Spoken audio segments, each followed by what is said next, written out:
Shalom, selamat pagi Bapak Ibu Saudara semuanya. Senang sekali ya, puji syukur sama Tuhan. Kalau pada pagi hari ini kita masih diberikan kesehatan, kekuatan, dan kesempatan untuk bisa ikut hadir doa pagi pada pagi hari ini. Hari ini saya akan membagikan sebuah renungan firman Tuhan yang saya beri judul Jangan Pernah Lengah, yang diambil dari 1 Tawarik 20. Sungguhnya kalau Bapak Ibu baca di dalam 1 Tawarik 20, di sini itu dikisahkan begitu banyak peperangan, tapi begitu luar biasanya bangsa Israel lewat pasukan-pasukan perangnya Daud itu memenangkan banyak sekali peperangan. Bangsa Israel di 1 Tawarik 20 ini memenangkan peperangan bersama negeri Bani Amon. Waktu itu mereka memenangkan kota Raba sehingga Daud mengambil mahkota dari raja tersebut. Dia juga mengalahkan juga orang-orang Filistin. Jadi bisa dikatakan 1 Tawarik 20 ini menceritakan banyak sekali tentang kemenangan-kemenangan bangsa Israel pada waktu pemerintahannya Daud lewat pasukan-pasukan perangnya yang luar biasa. Tapi hari ini kita akan hanya fokus pada satu ayat, yaitu 1 Tawarik 20 ayat 1 yang berkata, pada pergantian tahun, pada waktu raja-raja biasanya maju berperang, maka Yoab membawa keluar bala tentaranya, lalu ia memusnahkan negeri Bani Amon, kemudian ia maju dan mengepung kota Raba, sedang Daud sendiri tinggal di Yerusalem. Yoab memukul kalah Raba dan meruntuhkannya. Di sini kita bisa melihat ya bagaimana Yoab itu sangat luar biasa. Ketika raja-raja itu biasanya maju berperang, ikut berperang, sebenarnya Yoab waktu itu mengambil alih pasukan tentaranya untuk berperang melawan Bani Amon, terus mengepung kota Raba, dan dia juga kemudian membantu peperangan dengan bangsa Filistin. Tapi yang menarik di sini yang kita mau lihat, sedang Daud sendiri tinggal di Yerusalem. Jadi waktu itu di peperangan itu hanya Yoab dan pasukannya yang pergi, tapi Daud itu tidak ada di peperangan itu, tapi tinggal di Yerusalem. Nah, sesungguhnya kisah ini juga dicatat. Hal yang sama, kisah ini di 2 Samuel 11 ayat 2 Samuel 11 ya. Ayat 1 mengatakan, pada pergantian tahun, pada waktu raja-raja biasanya maju berperang, maka Daud menyuruh Yoab maju beserta orang-orangnya yang seluruh orang Israel. Mereka memusnahkan Bani Amon dan mengepung kota Raba, sedang Daud sendiri tinggal di Yerusalem. Pertanyaannya, apa yang Daud lakukan di Yerusalem ketika bangsa Israel maju berperang melawan Bani Amon dan kota Raba? Di ayat ini, di 2 Samuel 11, kalau Bapak Ibu baca seterusnya, dikatakan di ayat 2-4. Sekali peristiwa pada waktu petang ketika Daud bangun dari tempat pembaringannya lalu berjalan-jalan di atas sotoh istana, tampak kepadanya dari atas sotoh itu seorang perempuan sedang mandi. Perempuan itu sangat elok rupanya. Lalu Daud menyuruh orang bertanya kepada perempuan itu, dan orang itu berkata, itu adalah Batsheba binti Eliam, istri Uria orang Het itu. Sesudah itu Daud menyuruh orang mengambil dia, perempuan itu. Perempuan itu datang kepadanya, lalu Daud tidur dengan dia. Perempuan itu baru selesai membersihkan diri dari kenajisannya, kemudian pulanglah perempuan itu ke rumahnya. Jadi ketika bangsa Israel melalui kepemimpinan Yoab menyerang bala tentara atau negeri Bani Amon dan kota Raba, sementara Daud sendiri tinggal di Yerusalem, yang dia lakukan adalah dia lengah, dia melakukan dosa. Waktu itu kejadiannya berbarengan dengan kejadian di mana Daud jatuh ke dalam pencobaan, yaitu dia meniduri Batsheba, istri daripada Uria. Padahal kalau kita ketahui ya, Daud itu sangat luar biasa. Dia sering memuji Tuhan, dia punya waktu yang begitu luar biasa dengan Tuhan, dan dia bahkan sedang dipakai Tuhan dengan luar biasa. Bangsa Israel mengalami begitu banyak kemenangan-kemenangan di bawah pemerintahan Daud. Tapi ketika dia sedang santai, justru ketika dia sedang ada dalam waktu yang lengah atau lagi tidak sibuk, ketika dia ada dalam masa kejayaan, pasukan-pasukan penyerangnya begitu luar biasa, tanpa kehadirannya bisa menang dengan begitu luar biasa, justru Daud lengah dan dia berbuat dosa. Serupa dengan kita ya. Mungkin hari-hari ini kita itu atau dulu-dulunya atau sampai saat ini kita begitu luar biasa di hadapan Tuhan. Kita memuji Tuhan, kita selalu hadir dalam ibadah, kita punya hubungan yang erat dengan Tuhan, kita melayani Tuhan. Tapi mungkin ada kalanya kehidupan kita itu sedang mengalami suatu masa yang santai, dalam arti mungkin anak-anak kita sudah besar, pekerjaan kita juga sedang luar biasa, karir kita sedang memuncak, rasanya juga mencari uang lagi tidak susah, semua hal Tuhan lancarkan. Tapi pada saat itu mungkin kita bisa saja menjadi lengah. Ingat, daging kita itu lemah. Dan ketika lemah, iblis itu sangat suka. Jadi dia akan selalu mencoba meluncurkan pencobaan-pencobaan atau menggoda kita itu setiap hari, setiap jam, setiap menit, bahkan setiap detik. Karena itu jangan pernah lengah.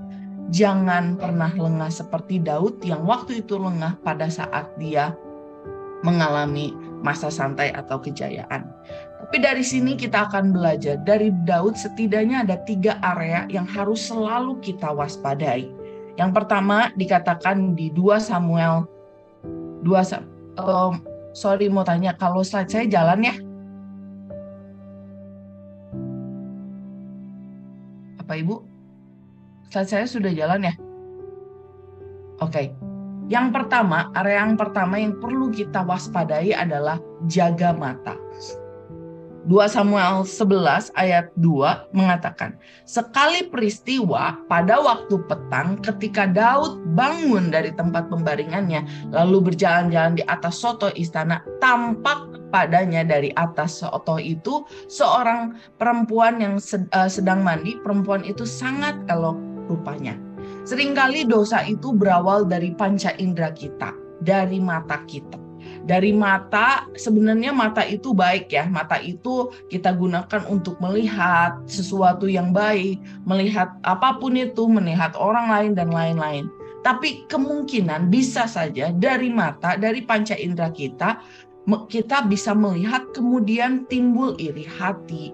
Kita melihat orang lain terus kita menghakimi orang lain. Itulah yang menjadi sebuah dosa yang perlu kita waspadai.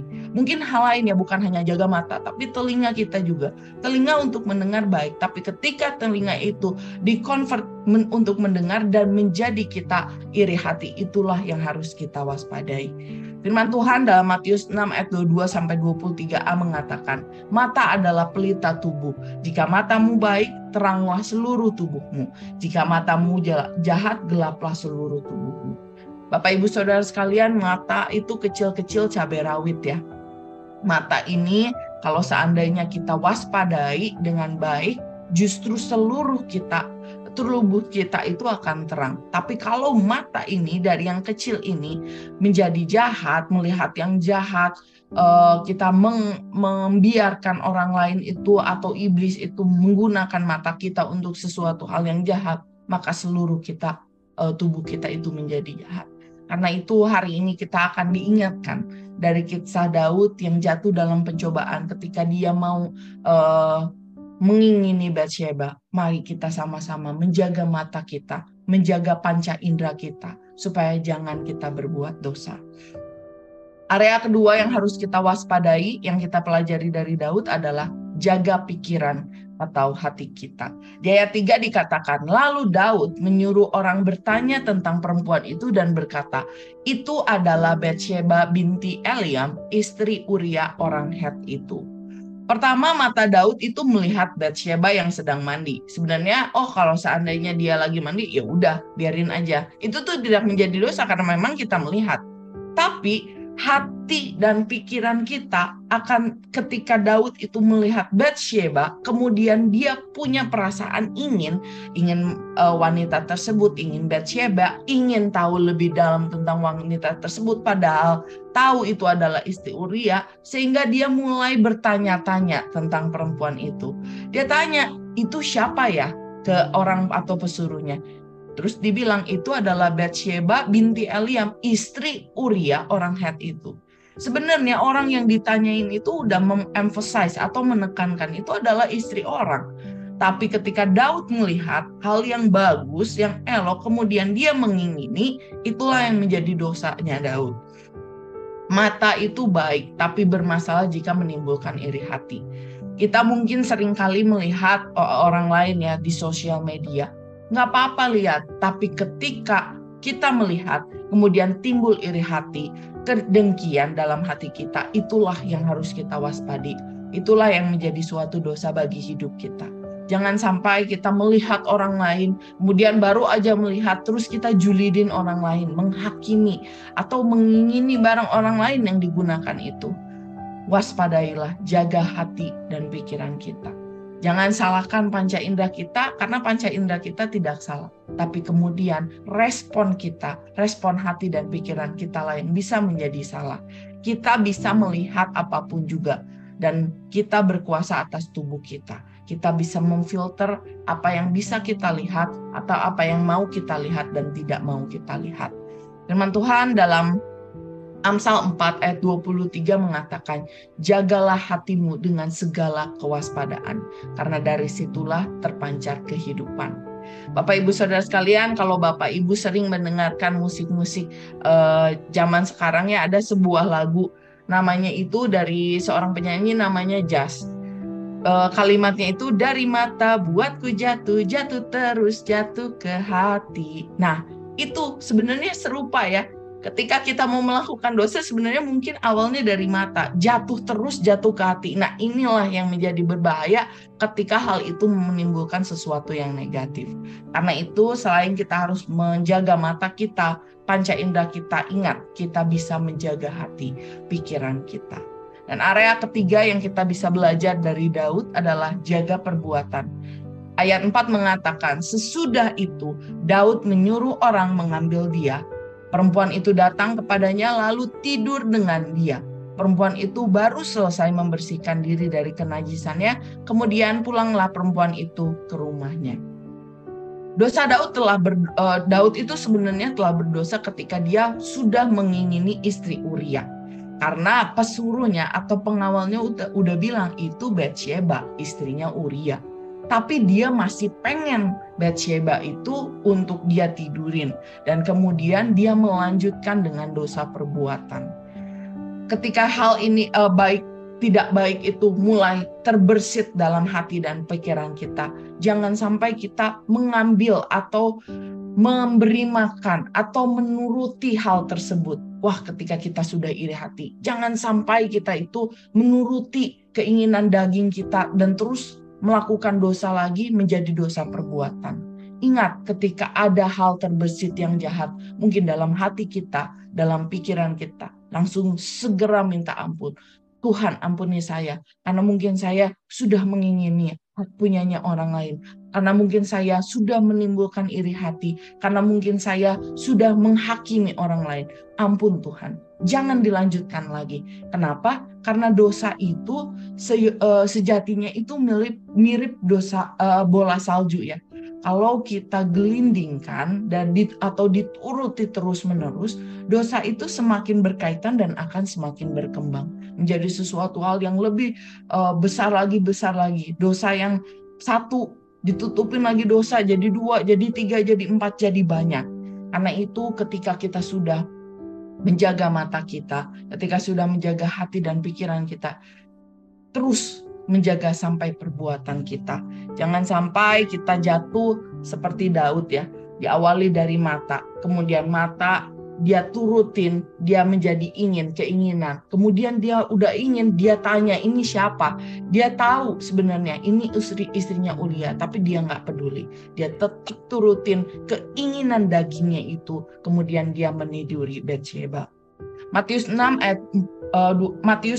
ayat 41 mengatakan, berjaga-jagalah dan berdoalah supaya kamu jangan jatuh ke dalam pencobaan. Roh memang penurut, tetapi daging lemah. Bapak Ibu, pencobaan itu bisa datang kapan saja, bisa datang di mana saja, dan bisa datang dari mana saja. Daud jatuh ke dalam pencobaan ketika petang hari. Di petang hari, ketika ia sedang santai, banyak waktu luang, ketika dia baru saja bangkit dari pembaringannya, dan ketika ia dalam masa kejayaan. Pencobaan itu nggak melihat, oh waktu kita susah baru dia datang menyerang. Oh waktu kita sibuk. Dan seringkali pencobaan itu juga semakin kuat ketika kita sedang santai, mungkin ketika kita sedang dalam masa kejayaan. Mungkin hari-hari ini Bapak Ibu sedang ada di masa yang rasanya enak sekali. Mungkin anak-anak sudah besar, mungkin pekerjaan lagi luar biasa baik, orderan lagi makin banyak. Kayaknya rasanya itu bekerja itu bukan hal yang sulit lagi seperti waktu pandemi. Ingat, jangan pernah lengah. Daud lengah ketika ia ada di masa-masa yang enak itu. Karena itu yang harus kita lakukan adalah terus berjaga-jaga dan berdoa setiap saat. Kenapa? Karena pencobaan juga datang setiap saat. Tetap waspada, jaga dengan waspada. Apa? Mata kita, yaitu panca indera kita, menjaga hati dan pikiran kita, dan juga menjaga perbuatan kita. Dan satu hal lagi yang harus kita ingat, dikatakan di Matius 26 ayat 41, berjaga-jagalah dan berdoalah supaya kamu jangan jatuh ke dalam pencobaan. Roh memang penurut, tapi daging lemah. Kita sebagai manusia yang masih hidup di dalam dunia ini, tentunya kita masih menggunakan tubuh jasmani. Dan tubuh jasmani ini merupakan tubuh jasmani yang sangat amat lemah. Karena itu, kalau kita memang mau menang atas kedagingan kita, atas segala pencobaan, apa yang harus kita lakukan? Perkuat roh kita. Perkuat roh kita lagi dengan cara apa? Bangun hubungan yang intim sama Tuhan. Kalau mungkin Bapak Ibu hari-hari ini sedang ada di masa-masa doa itu seperti laporan. Tuhan, saya mau makan. Tuhan, saya mau pergi. Tuhan, saya mau mencari uang. Tuhan, anak saya mau sekolah. Bertobatlah. Karena kita harus belajar ya bahwa sebenarnya Tuhan gak perlu laporan kita. Yang Tuhan perlu itu hubungan kita sama Tuhan. Kalau mungkin hari-hari ini doa kita udah seperti menyuruh Tuhan, kita adalah bosnya Tuhan. Tuhan, saya mau kerja, mau buka toko, berkatin ya, banyakin order. Tuhan, saya mau pergi kemana, berkatin saya, jauhin dari mara bahaya. Tuhan, saya mau mau melakukan sesuatu, Tuhan sertai saya, berkatin saya. Tuhan itu bukan pesuruhnya kita. Karena itu kalau hari-hari ini kita mungkin ada di masa itu, minta ampun sama Tuhan, bertobatlah. Dan kalau seandainya Bapak Ibu sudah mulai kendor nih di bulan April untuk membaca Alkitab, bukan sekedar baca, merenungkan merenungkan Alkitab. Mari kita sama-sama merenungkan firman lagi siang dan malam.